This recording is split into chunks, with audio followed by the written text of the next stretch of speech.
Hello everyone, welcome to the KUROGIRI Ultimate Guide of all time! Let's begin with a character overview. KUROGIRI is a support character with a 350 base HP, the second highest in the game, the highest being 400. His playstyle is much more passive in teamfights, as his skills are difficult to land, so he's often played as a backup plan to make sure you can keep your team alive. But that doesn't mean he doesn't have some mean combos with insane damage that will leave any unsuspecting enemies near death. Catching enemies by surprise is where he shines, since he can hit combos from halfway across the map, or the ability to either remove or bring an enemy into your team for a surprise attack. Let's get to his skills and how good they are. Dark Matter, the Alpha. His alphas are a long-range projectile that can hit up to 5 hits, and knocks them into invincibility frames in 8 hits. The damage the alphas do in total is actually decently high if they hit all the ticks. But there are several issues with the alphas, which is why I'd like to say his alphas are the weakest part of his kit.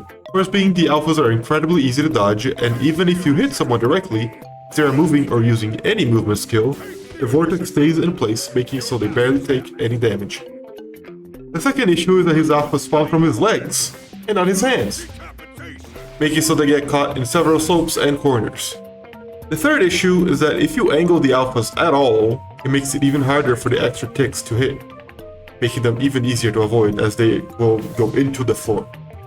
Much like the rest of his kit, the alphas are fairly decent if you catch someone by surprise or healing. But if they have enough HP to survive the hits, since the alphas give them iframes after 8 total hits, which is only 2 alphas, they will just be able to run away and the alphas won't be enough to catch them on their own. The only plus side of his alphas is that they can hit through walls. That's useful in some situations. Leveling up the alpha increases its damage, and you get an extra charge and size increase at both level 4 and 9, starting at 6 charges and totaling at 8 charges. Warp Gate, the beta. His betas, much like his alphas, are also a long-range projectile.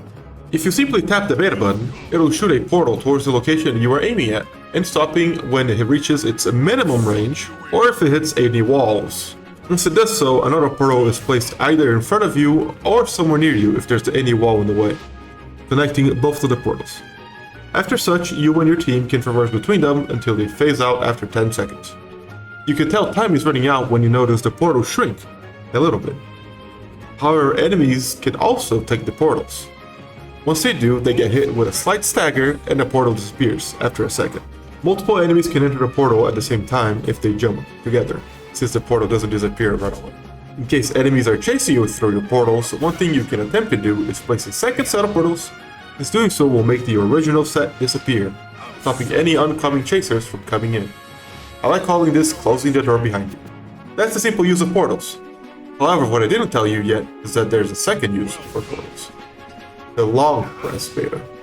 If you press the beta button for longer, the portal not only goes up to its maximum range, allowing for farther travel, the range of which increases on level 4 and 9, but it can also deal damage to enemies, which leaves them open for combos. Hitting an enemy with a portal causes them to teleport towards you and get staggered, allowing for other hits from your teammates or yourself with any of your other attacks. Unless they have a hit while in the air, which causes them to fall, making it harder, but it's still possible to combo them before they hit the ground. To circumvent this, you can attempt hitting them with a melee attack after the first portal hit, to get them into the ground and stagger again. That is the use of portals, but there's one glaring flaw to them. And it's not the fault of the mechanic itself, but the game's fault. The portals are currently very, and I mean very buggy. Half the time you hit someone with a portal, they don't get teleported, which makes your already quite low damage output even lower, since you can't take advantage of shifting their position to your advantage. You can still try hitting them again on their original position, but it's difficult to see through your own portals and the distance plays a factor as well. I like to compare this to when Aizawa's alphas, when he first came out. Still the buggiest character release in the game's history, and even still, he's a little buggy to this day. Why can't they grab people?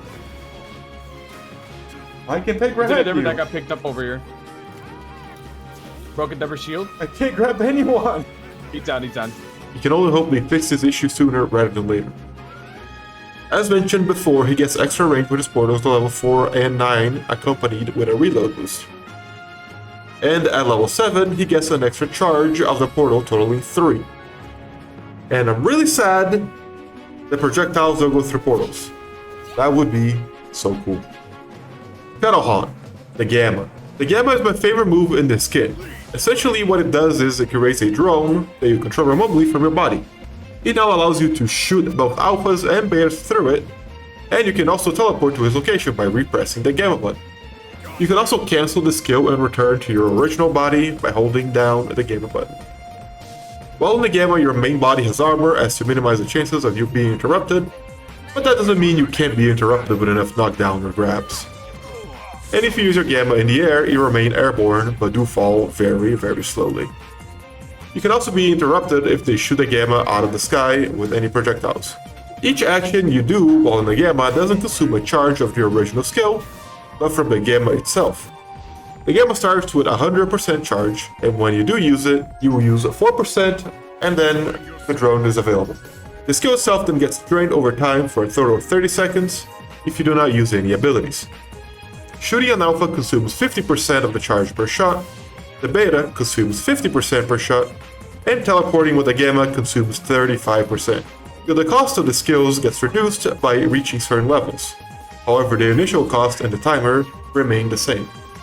At level 4, the alphas get cheaper, only costing 8%. At level 7, the betas get cheaper, only costing 35%. And at level 9, the teleport gets cheaper, only costing 20%. I'd like to also mention that the damage the skill does, alphas and betas, are not tied to the original skill level, but the Gamma itself. So technically, if you want, you can just level up the Gamma and play drone the whole game. You'll be doing the maximum damage with the skill. Now the skills may seem the exact same when you use them, but there's one key difference. The alphas work the exact same way, but his betas are a little different. Just like the original, the beta creates a portal you can travel through. However, for a portal to appear in the air, you must hold down the beta button. Otherwise, it just won't. This may be a bug, but for now that's the only way to create a portal, unless you want to hit a surface. And any portal shot through his Gamma will always be damaging, even if you do not hold down the button. And like the original, sometimes players will be kidnapped by the portal and sometimes won't. It's very inconsistent. The key difference between regular beta and Gamma's beta is that you cannot combo out of it. It will give a hit enemy invincibility frames on the first hit, but you also deal increased damage compared to the beta portal. Essentially, you can use it to either try kidnapping someone towards your team, as a finishing hit to an enemy, or just damage in general. Careful, as a portal could get them away scot-free, since KUROGIRI isn't the best close-range fighter. Though I will say he has some stylish-ass melees, and you can do this. I still have no idea how he threw air melees in a row. Please someone tell me, it looks so cool. Anyway, leveling up the game not only increases the damage of the skill as previously said, but also increases the speed at which the skill reloads on every level. But it's also always better to use all up your Gamma to recharge it fully, since it takes way too long to passively recharge it from a lower amount of charge. Regardless, that is the Gamma. Last but definitely not least, the strongest support ability in the game, the special action Bailout. He has 2 charges of the skill, and what it does is it allows you to teleport a downed ally's body to your location. And if both of your allies happen to be down at the same time, you can get both of them together with a single charge. You can be across the map and press this button and your downed friend will be teleported straight to you. Now they won't be arrived right away, but assuming you are in a safe location, which you should be when noticing your allies are close to falling, you can pick them up like normal. It allows your team to essentially throw themselves into a fight with reckless abandon to try and get a pick without fear of dying. Spamming my ability. There we go. But be careful if you're going to recall a second teammate and you already have one in front of you, because if you press the button while looking at the down teammate in front of you, it won't pull the other teammate for whatever reason. The downside of this skill is that it takes a while to recharge if both charges are used. If only one charge is used, it does not take that long to recharge, but sometimes you gotta use both. Another thing is, whenever you use your special action, any beta portals placed will disappear. That's all for explaining the basics of his skills. Moving on to playstyles. This character is definitely a long-range fighter, but that doesn't mean he can't fight close range either. The hardest part of fighting as KUROGIRI is hitting the beta portals on close-range targets. There's an awkward delay between you firing and a portal coming out, so you have to essentially predict where they are going. Alphas, like stated before, are very janky and won't hit more than 2 ticks super often to moving targets. The way I like playing KUROGIRI is very Gamma focused. I try hiding in a building around a corner, in a bush or a tree, and just harass people with a Gamma. If my team is very close to dying, I run as far as possible with our portals to make sure I can revive them safely with a special action. After they are healed, I can give them a portal back to the fight if they wish, or I can attempt to kidnap someone to our location while they are healing. Another point of note is if you are ever spotted as Kurogiri, the entire lobby will attempt to make your life hell because of your special action. So you have to learn how to run away as this guy, which is why I don't prioritize leveling up the Gamma and instead I level up the Beta first to have the extra charge of the portals at 7, solely for survival. It's also useful for combos, but you won't be doing that on every fight. Whenever running, make sure you're always closing the door behind you, and if you are ever getting chased through portals, try going around the corner and using your Gamma to teleport somewhere they won't predict.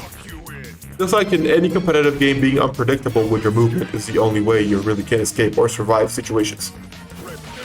That being said, because of you being such a big distraction, your team can take advantage of that, assuming they are dying already. My recommended level path is getting the Beta 7 and then putting all your other levels into Gamma. For tuning, I recommend this build for my supportive playstyle. Reviving your team with full shields is a great way to save resources, and also allows them to get back into the fight way faster.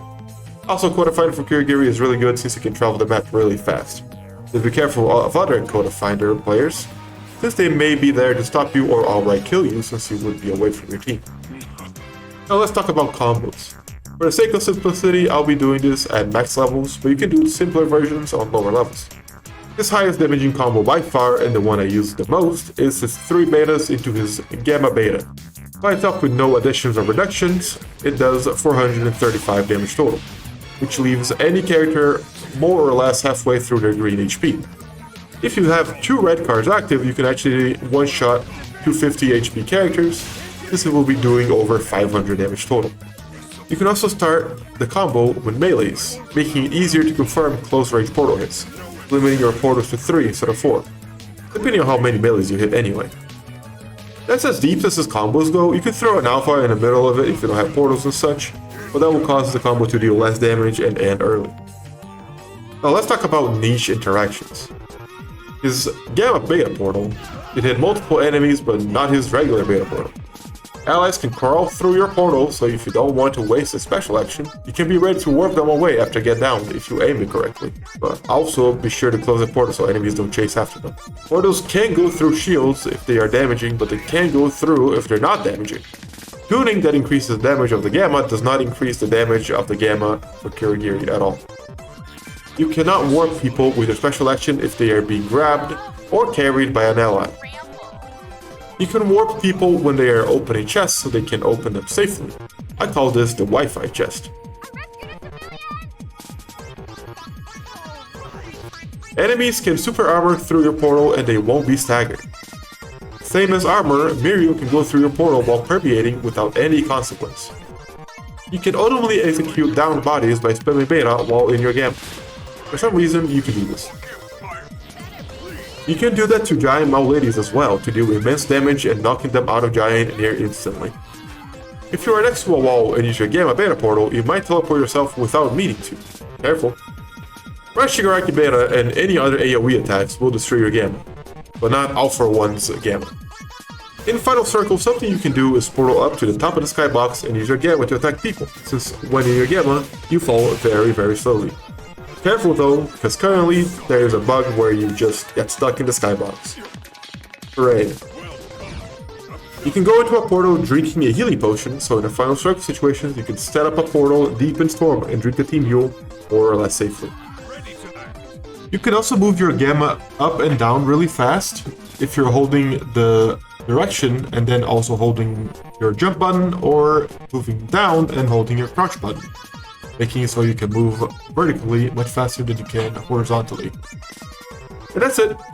Thanks for watching the guide. This character has a ton of potential, but they need to fix his portals working, because half the time they just don't work on enemies. If they do ever fix it, he'll be really annoying to go against. Anyway, that's it. See you later, gamers! I'd like to thank my YouTube members for their support. A huge thank you to Reflect the Prince and Mail6YT. I'm still a growing channel, and any support is very much appreciated. Goodbye, everyone.